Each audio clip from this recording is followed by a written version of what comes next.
Welcome to The Tipping Point. I'm Jimmy Evans, and I've got a great message for you today. Before I bring the message, let me just tell you, I've got some places that I'm going to be speaking. Let me just say real quickly, XO Conference. We have an XO Marriage Conference coming up February 11th and 12th, coming up real quick at Fellowship Church in Grapevine, Texas. My dear friend, Pastor Ed Young, his wife Lisa, wonderful people, wonderful pastors at the great church there, Fellowship Church. We're going to be there all day Friday on February 11th, 9:30 to 4. Have speakers all day long, ministering to your marriage. Back that evening, 6:30 to about 9:30. I'll be speaking that morning. I'll be speaking that evening. Also, Saturday, the 12th, from 9 to noon, I'll be speaking again on Saturday morning. We have our top speakers coming in for this conference. This is one of our premier conferences. I'm also speaking that weekend at Fellowship Church at 9:30 and 11:15 on Sunday morning. I would love to have you be there. I'd love to have you come and be a part of that, and you will love Fellowship Church and you'll love the XO Conference. I'm also speaking there at Fellowship Church. This is on February the 16th and 17th, and I'll be speaking there. This is the Creative Church Conference, the C3 Conference 2022. And I'll be speaking on February 17th at 9 a.m., but the whole conference is going to be terrific. Just go on their website there and you'll be able to see, Fellowship Church website, you'll be able to see the conference and sign up for it. We also have our XO Houston Conference coming up February 18th and 19th, and I'll tell you more about that next week, but that's coming up at Grace Church Houston. Pastors Garrett and Andrea Booth, wonderful people there. That's xomarriage.com/conferences, all day Friday till noon on Saturday, the same way. And so I'll also be doing an end time series with Pastor Ed Young at Fellowship Church. It's called When the Levee Breaks, and Pastor Ed will be speaking twice. I'll be speaking twice. I'm speaking on February 27th and March 13th. And if you haven't heard Pastor Ed Young, he's a phenomenal speaker, and he's going to be speaking on the end times, and I will also for that series. And you can go to fellowshipchurch.com to get more information. But we've got a lot of great things coming up. I hope that you'll be able to be a part of some of those events. Now, the message I have for today is called Overcoming Expectations for 2022 and beyond. When I say overcoming expectations, I mean setting our expectations to overcome the times that we're living in. Okay, and this is critically important because of the severity of the times that we're living in. Depression and suicide and mental health problems are at an epidemic, and we know that. And so young people are suffering probably more than any other group of people. And one of the reasons for this is because this is the most prophesied about period of time in human history. You know, about a third of the Bible's prophecy. Most of it relates to the times that we live in because it is going to be the worst period of time in human history. Mark 13, Jesus said, "In those days there will be tribulation, such as not been since the beginning of creation, which God created until this time, nor shall ever be, nor ever shall be. And unless the Lord had shortened those days, no flesh would be saved. But for the elect's sake, whom he chose, he shortened the days." And that's talking about the tribulation period of time when about 3/4 of the earth's population dies. And Jesus said they'd all died if God hadn't shortened the days. So this is going to be the most severe time in human history. Now, as believers, we're going up in the rapture. We're not going to be here for the tribulation. But listen to what Jesus said in Luke chapter 21. "There will be signs in the sun, moon, and the stars, and on the earth distress of nations with perplexity, the sea and the waves roaring. Men's hearts failing them from fear and the expectation of those things which are coming on the earth, for the powers of the heavens will be shaken." Powers of the heavens will be shaken. That's talking about demonic powers. There's going to be a demonic war that's going on. But Jesus said, men's hearts failing them from fear. The word is phobos in the Greek. It means terror. It means fear. It means terror. It says literally, men's hearts failing them. And this is what we're seeing. We're seeing the depression, the mental health problems, the demonic attacks. This is a time that we need to be in Jesus, that we need to have the full armor of God on. I want you to know that Jesus gave us all authority over the power of the devil, that we can overcome him at any point in time, but we have to be equipped. We have to know the battle that we're fighting and understand this isn't just an issue of the world and the nations and the weather and those things. It's an issue of demonic powers being shaken. There's a demonic battle that's going on. And so the way that we think in these days is critically important. Let me say it this way. Wrong expectations in these days can be fatal. Jesus said, men's hearts failing them from fear and the expectation of the things that are coming in the world. But see, the beauty of Bible prophecy is it tells us what's about to happen. So it's encouraging. When you hear Bible prophecy properly taught, it's going to encourage you. It's going to leave you encouraged. Now, we're all sobered by the days that we're living in, but the times that we're living in are contextualized by end times prophecy. And Jesus said, when you see these things begin to happen, hey, look up. Lift up your head, your redemption draws near. So we're not getting depressed because of the end times. We're getting encouraged because the signs of the times that we're looking at, they show us some very, very specific things. So here's the twofold importance of end time prophecy in our day. And the first is prophecy protects our expectations from fear and doomsday predictions. There's doomsday people out there right and left telling us that COVID, the worst of COVID is coming. I read in the news this morning there's a new strain of SARS virus that's supposed to be more contagious and more deadly and all that kind of stuff. I just got over the Omicron version of COVID, and it wasn't that bad. But they were saying when it was in Africa on its way to America, this was going to wipe everybody out, and it's the worst thing ever happened, all that stuff. So if you listen to the doomsdayers, you're just going to get depressed. It can be overwhelming. I mean, it can literally be overwhelming. People are committing suicide because of the expectation of the things that are coming, and they're just overwhelmed with COVID. They're overwhelmed with the economy. They're overwhelmed with the things that are happening in the world, the violence, all the wars and rumors of wars that are going on. So let's set our expectations. Okay, let's just in case you haven't just really thought about it, I want you to set your expectations for 2022. Okay, so I want you to set your expectations related to the economy. The economy, the stock market is doing some really crazy stuff right now, and I think it dropped 1,000 points last week in one day, which was the largest drop that it had this earlier in the year, I believe, in history. And so here's what Jesus said about the economy. Again, this is so comforting that Jesus told us these things, as it was in the days of Noah. So it will be also in the days of the Son of Man. They ate, they drank, they married wives, they were given in marriage, until the day that Noah entered the ark and the flood came and destroyed them all. Likewise, also as it was in the days of Lot. They ate, they drank, they bought, they sold, they planted, they built. But on the day that Lot went out of Sodom and Gomorrah, it rained fire and brimstone from heaven to destroy them all. Even so will it be in the day when the Son of Man is revealed. Now, this can't be at the end of the tribulation, okay? Because the earth is a smoldering ruin. 3/4 of the earth's population is dead. No one's buying, no one's selling, no one's marrying, no one's planning a building. It's the end of the world.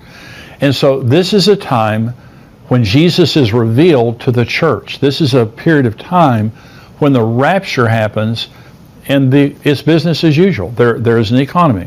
So will there be ups and downs in the economy? Yes, but I'm just saying, all the financial doomsdayers and stuff out there, don't listen to them. Jesus Christ told you there's going to be buying and selling. There's going to be an economy. There's going to be planning and building and marrying, giving in marriage. And so those things relate to hope. There's hope for the future. You think there's going to be a future. In other words, in the days of Noah, they thought Noah was a nut and the world would never end. In the days of Lot, they thought that Lot was a nut and that the world would never end. But there was an end. And that God came and took the righteous out, and then he judged the unrighteous. Now listen, for the unrighteous, there won't be an economy. For part of the tribulation, there's going to be an economy. We know the Antichrist is going to rule the world through the mark of the beast and all that kind of stuff. That's during the tribulation. We're not here. But I'm saying, as a Christian, you just need to understand the world is not going to end. There's not going to be the bottom drop out of the economy. The way that many people say there will be. There will be an economy. There may be some bumps and bruises, ups and downs, but there's going to be an economy. The other thing is the tribulation. People telling us we're going to go through the tribulation. This is Jesus, Matthew 24. As it was in the days of Noah so also will be the coming of the Son of Man. For as in the days of Noah before the flood, they were eating and drinking, marrying and giving in marriage until the day that Noah entered the ark, and did not know until the flood came and took them all away. So also will the coming of the Son of Man be. Then 2 men will be in the field. One will be taken, the other left. 2 women will be grinding at the mill. One will be taken, the other left. Watch therefore, for you do not know what hour your Lord is coming. And he's saying there that there's going to be, like the days of Noah before the flood. And in that day, 2 men will be standing in the field, one taken. one left. That's the rapture. That's the selective rapture. This is 1 Thessalonians chapter 1. They themselves declare concerning us what manner of entry we had to you, and how you turned to God from idols to serve the living and true God, and to wait for his Son from heaven, whom he raised from the dead, even Jesus, who delivers us from the wrath to come. So we know that there's going to be an economy, and we know that we're not going through the tribulation. So set your expectation. That's why Jesus said, when you see these things begin to happen, hey, it's all good. Your redemption is drawing near. Here's another thing that we need to set our intentions on, our expectations on. It's the unknown, the future and the unknown. There are many things in my life I just don't know. What's going to happen tomorrow? What's going to happen 6 months from now? I just don't know. I know that Jesus is coming. I know there's going to be an economy. I know I'm not going to go through the tribulation. But here's what Jesus said in Matthew 28. Jesus came and spoke to them, saying, all authority has been given to me in heaven and on earth. Go therefore and make disciples of all the nations, baptizing them in the name of the Father and of the Son and the Holy Spirit, teaching them to observe all things that I have commanded you. And lo, I am with you always, even to the end of the age. Okay, so Jesus is talking about the end here, and he's saying, I've given you authority, I'm giving you a mission, the Great Commission, to go out and make disciples of all the nations, and I will be with you always, even to the end of the age. Okay, and so I may have told this story before, but I'll tell it again. It was about a trip that Karen and I took. I think it was our 35th anniversary, and I had a bad year. I just had a hard year. And I was just kind of waiting for the next shoe to drop. I felt like, all these bad things had been happening. I was just kind of waiting for the next bad thing to happen. And Karen and I were on the plane, and on the airplane, headed to Hawaii for our anniversary. And Karen reached over and patted me on the hand and said, are you okay? And I said, no, I'm not okay. I said, I just feel like the next shoe's about to drop. I just feel like something else bad's about to happen. And she was real comforting, and I sat there and, kind of looking out the window, and I heard the Lord say this to me. Fear is expecting the devil to move. Faith is expecting God to move. And I think some of you need to hear that word today, is that you get so beat up that you're conditioned that something bad is going to happen, and you actually are expecting something bad to happen. That's the way I was. And the Lord, he completely changed the next year and that trip. That would have been a terrible trip if that wouldn't have happened. But the Lord just told me, Jimmy, fear is expecting something bad to happen. Fear is focusing on the devil. But faith is focusing on God. And what God said to me is, expect me to move. Stop waiting for the devil to move. Expect me to move. Focusing on God. See, I am with you always. He's talking to you. He's talking to you personally. I am with you always, even to the end of the age. See, I don't know what's going to happen tomorrow, but I know God's going to be with me. I don't know all the answers to the unknowns. And the devil will come and try to stir up something and say something bad's going to happen, and this person's going to do this to you, and you're going to lose your money, and you're going to lose your job, and this and this and this. That's just the devil. God is going to be with us. Here's what David said in Psalm 23. Yea, though I walk through the valley of the shadow of death, I will fear no evil, for you're with me. Your rod and your staff, they comfort me. This isn't the valley of the shadow of a hangnail or a headache. This is the valley of the shadow of death. And David said, I'm not going to have any fear. You're with me. Okay? Psalm 16. I have set the Lord always before me. Because he is at my right hand, I shall not be moved. I have set the Lord always before me. What that means is everything I see through a God filter. If I see a giant over here, I put God between that giant and me, and I remind myself that God is here. And that giant is not bigger than my God. He may be bigger than me. He's not bigger than my God. Okay, and so fear is reality minus God. It just means I see the giant, I just don't see God. Faith is reality plus God. So when the 12 spies went into the promised land, 10 came back and gave a bad report, and they said, those giants in the promised land are so incredibly big that we're like grasshoppers compared to them. Okay, Joshua and Caleb came out and they said, those people will be our prey. God has removed their protection from them. Here's the difference. The 10 spies looked at the giants and compared the giants to themselves. Never saw God. Joshua and Caleb went in and compared the giants to God. And see, I heard someone say this one time, stop telling God how big your mountains are and start telling your mountains how big your God is.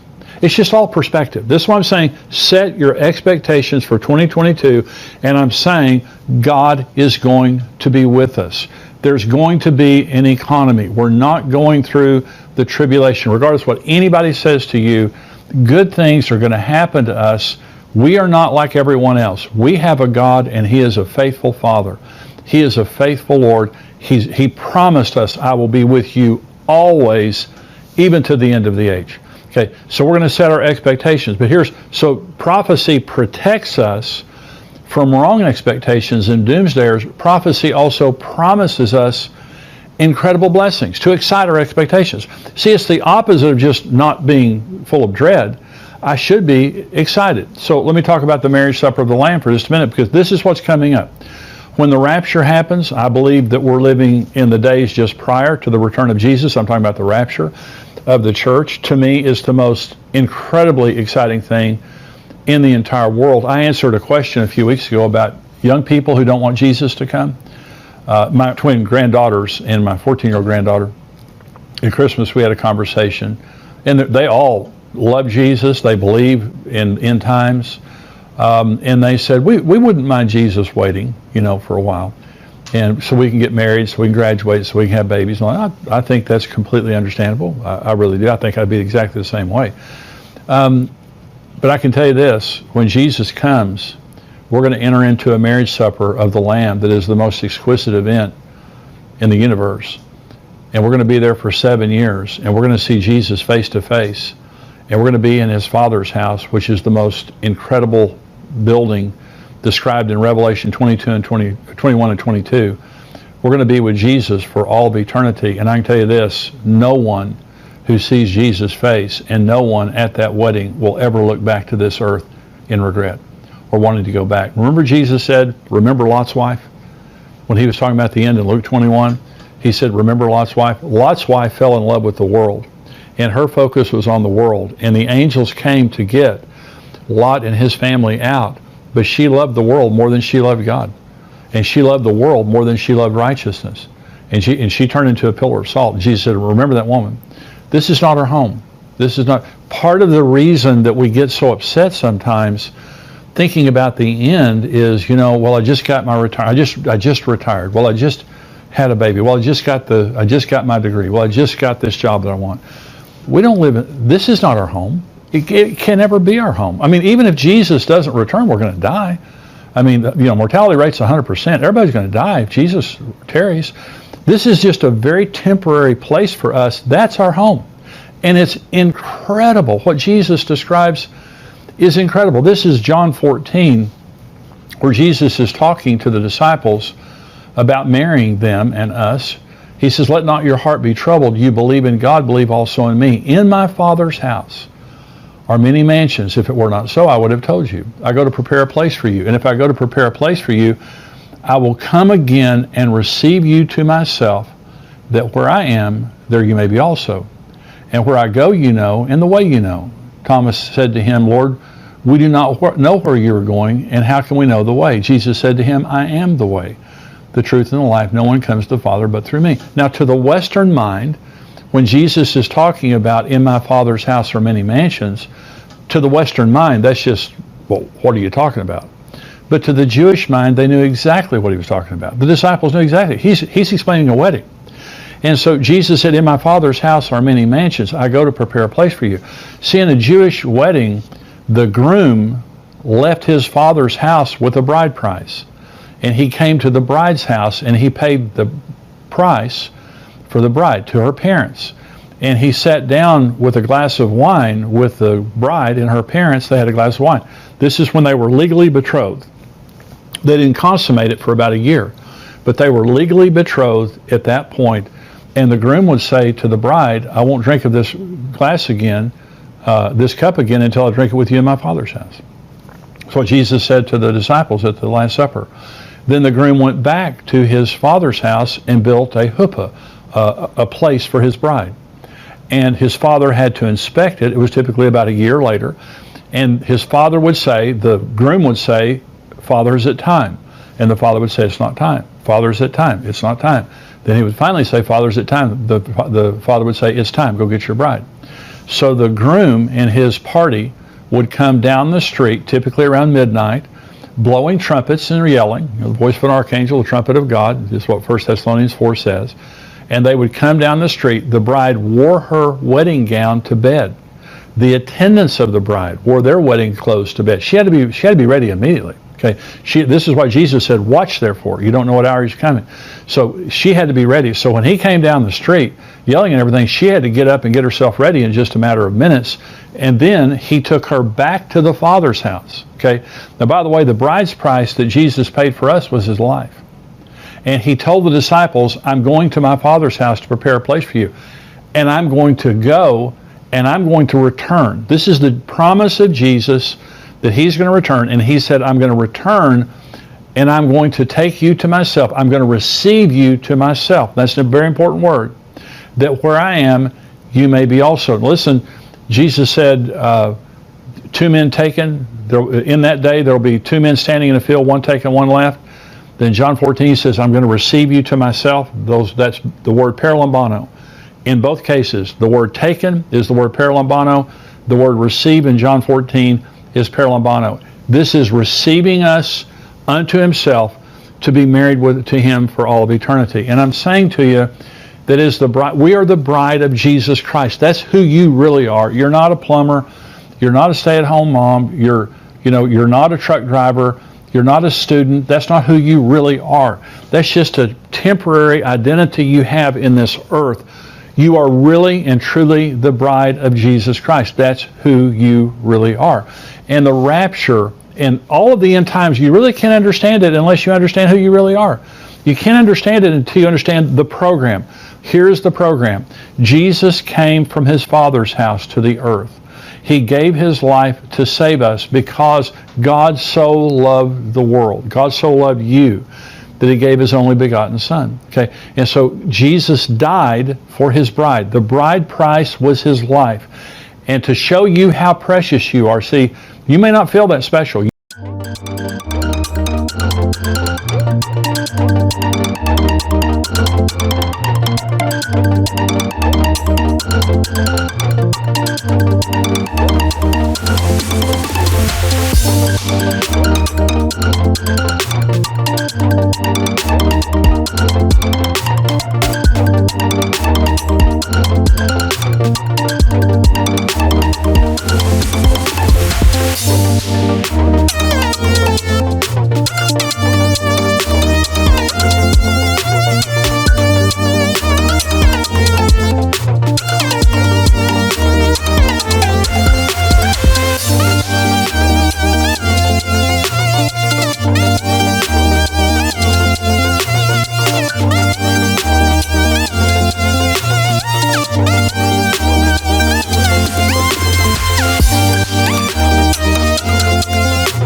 You may not feel that important. You may feel like something that you've done has disqualified you from God's love. That's why God loves us based on grace and not the things that we've done. I'm telling you right now that God is madly in love with you. He's madly in love with you enough to give the life of his son. And he's madly in love with you enough to live with you forever and to make you his wife. Okay. In Revelation 19, it talks about the marriage supper of the Lamb has come and his wife has made herself ready. Today we're his bride. But when Jesus comes and we go to the marriage supper of the Lamb, we become his wife. No more sorrow, no more tears, no more death, no more weakness, no more frailty, no more devil. We have authority. We have perfect bodies. We're at home with Jesus. We have a mansion in the Father's house. Can you imagine? The average Jewish groom would spend about a year building the place for his bride. Jesus has been there for 2,000 years. Can you imagine how exquisite the house that we will have in heaven will be? And I'm just saying to you, we have a lot to look forward to. Set your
expectations on God. Set your expectations based on what the Bible says, and don't let anything you see on the news talk you out of it. And so we're going to go now into the subscriber portion of the program, and I'm talking about some things in the news related to Israel in the United States that are very troubling. We are now backing out of an agreement we made with Israel to help them build a pipeline to supply Europe with natural gas. I'm going to be talking about that. I'm also answering questions for, if you're a subscriber, stay tuned. That's what's coming up.